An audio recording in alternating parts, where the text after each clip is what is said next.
Occasionally, when a child suffers extreme emotional trauma, instead of experiencing post-traumatic stress, their personality shatters, shattering into fragments, becoming archetypes called alters. They usually fit into categories like protective, aggressive, innocent. You get the point.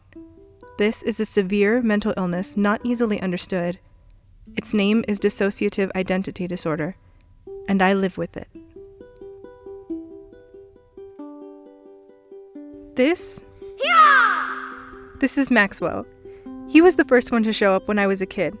When I'm scared, he shows up. He's brave for me so I don't have to be, fighting all my monsters for me. Max is actually my favorite alter. He's so sweet and he shows up to visit the most. I think he hasn't aged since I was a kid because that's when he showed up. He will forever be that age even as I grow, forever being my young little protector.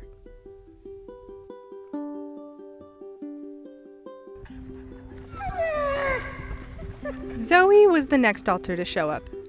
She doesn't show up as much anymore, but occasionally when I'm overwhelmed with stress, she makes an appearance. Growing up, she didn't necessarily help me win popularity contests. My therapist and I have come to the conclusion that Zoe was created for two reasons. One being the emotional support pet role manifesting into an alter, the other being somewhat of a Stockholm Syndrome situation, loving my abusers like a loyal, loving dog would. And this is Norma. She's the last alter that came into my life, but she wasn't like the others. She was mean. I don't care. I don't need anybody. I don't need you. Fuck you. I don't care. Fuck you. It's alright. I didn't know I had dissociative identity disorder until I was an adult and started seeing my psychologist. So, before then, I didn't know why I would black out and wake up in random places having no memory of how I got there. Norma was a depressed soul, and I realized that's why I would wake up feeling hungover or with scars at times. I was always anxious and depressed, and I didn't feel like myself. I thought maybe I was bipolar, but when my psychologist explained my diagnosis to me, I completely lost it. All of those movies and misconceptions portray people with multiple personalities as dangerous, insane, like monsters. I didn't want to have anything to do with it. I struggled with this mental illness in silence for so many years in fear of what people may think if they ever found out. I can't really think right now in this place. There's too many colors, enough to drive all of us insane. Are you dead? Sometimes I think I'm dead, 'cause I can feel ghosts and ghouls wrapping my head, and I don't wanna fall asleep just yet.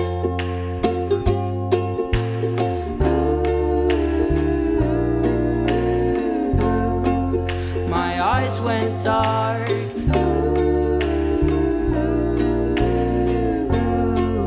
I don't know where.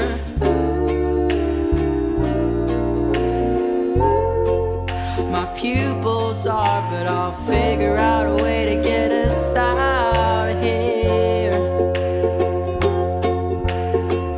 Get a load of this monster. He doesn't know how to communicate. His mind is in a different place. Will everybody please give him a little bit of space? Get a load of this train wreck. His hair's a mess and he doesn't know who he is yet. Stars welcome him with open arms. Hey, come out and play.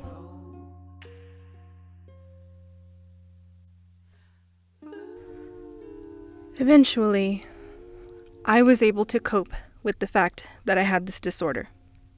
I actually came to be grateful for the coping mechanism that is dissociative identity disorder. If it wasn't for my alters, I would have had to take on all the abuse, all the trauma, all the painful memories that live with my alters, and not with me. As I grew and learned to accept my alters, Norma in turn learned to accept herself.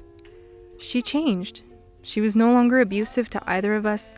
She grew into the caring and motherly figure that I always wanted. As for Maxwell, I owe my life to him. I love Zoe and Norma, but Maxwell has a special place in my heart. This brave little prince has rescued me from the very beginning, and although I don't need him as much anymore these days, I still enjoy his presence from time to time. He keeps me brave. Trace in his face, but strangely he feels at home.